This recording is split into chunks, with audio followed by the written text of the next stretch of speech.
Bismillahirrahmanirrahim. In the name of Allah, the most merciful, the most beneficent. Nazreen, this is Zahid Rasool Goraya, Advocate High Court FCM में managing partner Goraya and Pansota law associate. आज हम tax bulletin का आगाज करने जा रहे हैं Goraya and Pansota law associate in collaboration with DMH news. इन दोनों प्लेटफॉर्म को मिलाकर हम डेली टैक्स बुलेटिन इशू किया करेंगे। इस टैक्स बुलेटिन में होगा क्या? बेसिकली हम जो टैक्स पेयर है, टैक्स प्रैक्टिशनर है और डिपार्टमेंट, इन तीनों को अपडेट रखना चाह रहे हैं जो टैक्स के निजाम में तब्दीलियां आ रही होती हैं।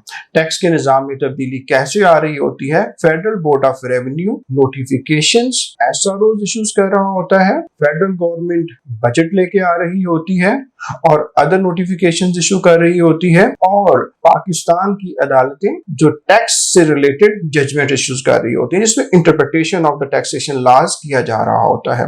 तो वो जो तब्दीलियां होती हैं उसके असरात जो हैं एक टैक्स पेयर पे क्या होंगे, टैक्स प्रैक्टिशनर को टाइमली उसको जानना चाहिए, और फेडरल बोर्ड ऑफ रेवेन्यू जो कि रेगुलेटर है, जो कि कंप्लायंस को देख रहा होता है, उसके अफसरान जो हैं उनको भी इससे आगाह रहना चाहिए। इसके लिए हम ये प्रोग्राम जो है वो शुरू करने जा रहे हैं। मेरे साथ मौजूद हैं मिस नूर जो कि अपडेट बताएंगे कि कौन सी अपडेट है। मिस नूर, क्या अपडेट्स है आपके पास? सर, जैसे कि पाकिस्तान और अमेरिका के दरमियान ट्रेड लेवल पर डिस्कशन हो रही है जिसमें दोनों मुल्क टैक्सेशन पर एग्जेम्पशन देना चाह रहे हैं, इसमें आपका क्या ख्याल है? जी, पाकिस्तान और अमेरिका रिसेंट पास्ट में आपस में काफी क्लोज आए हैं। जैसा कि जो इंडो पाक वार हुई उसने अमेरिका ने बड़ा एक डोमिनेंट रोल प्ले किया और सदर डोनाल्ड ट्रंप उसके बारे में मीडिया पे अक्सर डिस्कस करते रहते हैं। उन्होंने एक टैरिफ भी लगाया, ग्लोबली टैरिफ लगाया, दुनिया के ऑलमोस्ट तमाम ममालिक पे उन्होंने टैरिफ को इम्पोज कर दिया। पाकिस्तान पे 29% टैरिफ लगाया गया। अब पाकिस्तान वो अमेरिका के साथ जो अपने गुड फ्रेंडली रिलेशनशिप उनकी इस वक्त मौजूद है, जो कि एविडेंट है,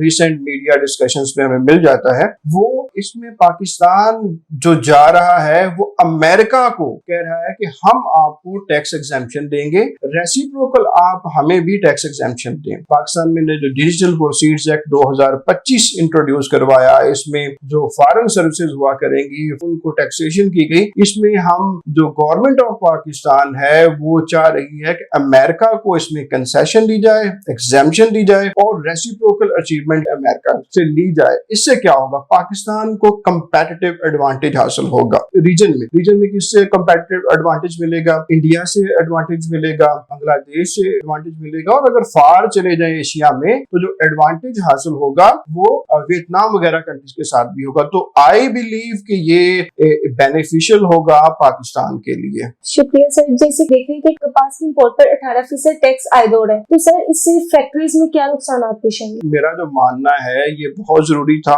एप्टमा की एक बहुत बड़ी डिमांड थी जो कि गवर्नमेंट लेट फुलफिल कर रही है, क्योंकि जो लोकल जो ग्रोअर है, लोकल जो फरोख्त करने वाला है, जो लोकल मार्केट वाली कपास थी, जो कॉटन थी, उस पर टैक्सेशन जो GST लग चुका था। अब गवर्नमेंट ने इस डिस्पैरिटी को खत्म करने के लिए, क्योंकि जो इंपोर्टर था उसको कास्ट कम पड़ रही थी और जो लोकल था उसको कास्ट ज्यादा पड़ रही थी, तो इनको एक लेवल पे लाने के लिए ये जो टैक्सेशन है ये की गई है। इससे क्या होगा कि जो डिस्पैरिटी थी बिटवीन लोकल मार्केट एंड जो इंपोर्टर को सस्ता पड़ रहा था, अब ये डिस्पैरिटी रिड्यूस होगी। तो ये एक अच्छा जो है वो इक़दाम जो है वो कहा जा सकता है। और दूसरा ये है कि बिजनेस कम्युनिटी की बात मानी गई है, एप्टमा की बात जो है वो मानी गई है। सर, जैसे कि ABL और बी फाइलर के दरमियान पार्टनरशिप हो रही है, तो इससे जो रिटर्न फाइल करने वाले हैं उनके लिए क्या आसानी होगी? अच्छा, एलाइड बैंक लिमिटेड एक बड़ा बैंक है पाकिस्तान का। इसके जो अकाउंट होल्डर्स हैं या जो लोग इसके साथ अटैच हैं बड़ा नंबर होगा। तो बी फाइलर एक ऑनलाइन प्लेटफॉर्म है जो कि कराची बेस्ड है, उन्होंने बनाया हुआ है। तो एक बिजनेस है जो कि वो रन कर रहे हैं रिटर्न फाइल करने के लिए। तो इससे ये होगा कि जो एलाइड बैंक है, क्योंकि आपको पता है प्रॉफिट ऑन डेट पे भी अगर कोई बंदा एक्टिव है तो उसके लिए टैक्स का रेट विद होल्डिंग का 20% है, इनएक्टिव है तो डबल हो जाएगा। इसी तरह म्यूचुअल फंड्स ABL के बहुत ज्यादा हैं तो वहां पे 15% वो विद होल्डिंग है, अगर नहीं होगा तो वो भी 30% हो जाएगी। तो ABL ने क्या किया कि ABL ने कहा कि हम एक इंटरफेस बन जाते हैं बिटवीन द टैक्स पेयर और बी फाइलर। बी फाइलर में भी अब इनका क्या पार्टनरशिप आपस में हुई है, किस तरह रेवेन्यू शेयरिंग होगी। ऑब्वियसली टैक्स पेयर है वो फार बैठा होगा, बी फाइलर कराची में होगा, तो देखते हैं कि फ्यूचर में इसके क्या इम्पैक्ट्स आते हैं। टैक्स पेयर इससे फायदा उठाता है कि टैक्स पेयर के गले में कोई फंदा आता है इनकी वजह से। पाकिस्तान में इंपोर्ट्स के निजाम में बहुत सी बेहतरी आ रही है, क्या आप इसके बारे में बताएं? अच्छा, इसमें ये जो न्यूज़ है ना इम्पोर्ट वाली, इसमें ये है कि जो गुड्स डिक्लेरेशन है, इम्पोर्टर जब भी इम्पोर्ट करते हैं ना तो इम्पोर्ट के साथ उसको गुड्स डिक्लेरेशन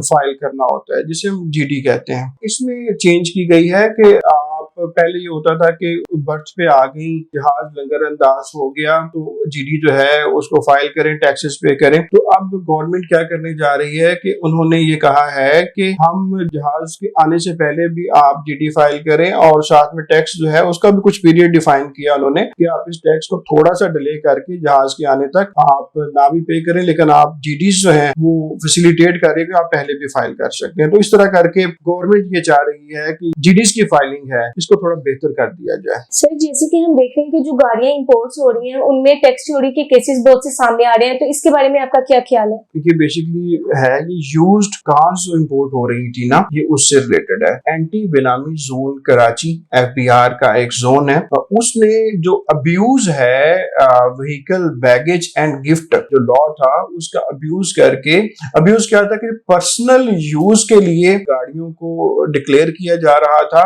वेयर एज उसका यूज जो है वो कमर्शियल मीन के ट्रेड के लिए हो रहा था। डिक्लेयर ये किया जाता था कि पर्सनल यूज के लिए गाड़ी है, वेयर एज पर्सनल यूज नहीं होता था, कमर्शियल यूज होता था, खरीदो फरोख्त होती थी। तो जो पर्सनल यूज के लिए टैक्स के रेट और थे और जो कमर्शियल यूज है उसके लिए टैक्स के रेट और थे। तो एंटी बेनामी जोन कराची ने इसको आइडेंटिफाई किया, जो कस्टम क्लियरिंग एजेंट्स थे उनके पीछे वो भाग रहा है, उनको फॉलो कर रहे हैं। टैक्स है जो कि ड्यू था, जो कि गवर्नमेंट के खजाने में नेशनल एक्सचेकर में जाना चाहिए था, वो रिकवर करने के लिए नोटिस इशू किए जा रहे हैं। जो इन्वॉल्व थे कस्टम क्लियरिंग एजेंट उनको नोटिस इशू किए जा रहे हैं। सर, जैसे कि पाकिस्तान की गवर्नमेंट ने एक इवेंट ऑर्गेनाइज किया है जिसमें दूसरे ममालिक के डिप्लोमेट्स को इनवाइट किया, तो सर इसके बारे में आपके पास क्या अपडेट्स हैं? जी, एक अकाट किया गया है जिसमें जो पाकिस्तान के मुआशी अशारिये हैं, रिसेंट पास की अचीवमेंट्स हैं, वो दुनिया को दिखाने के लिए कि we are on right track,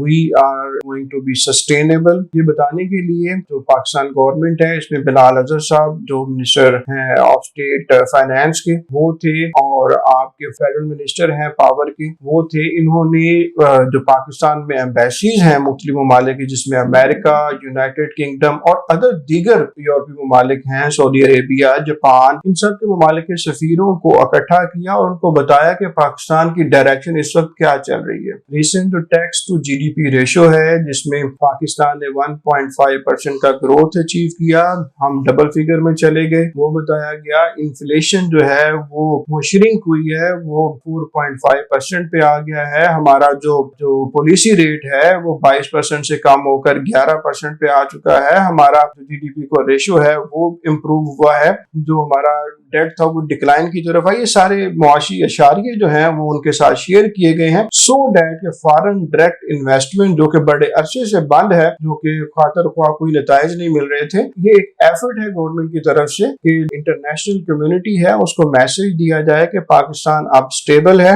माली तौर पे और एक बेहतर डायरेक्शन की तरफ जा रहा है। नाज़रीन, अब तक के लिए इतना ही। कल फिर हाजिर होंगे गोराया एंड कंसोता लॉ एसोसिएट्स और डीएमएच न्यूज के साथ। अल्लाह निगहबान।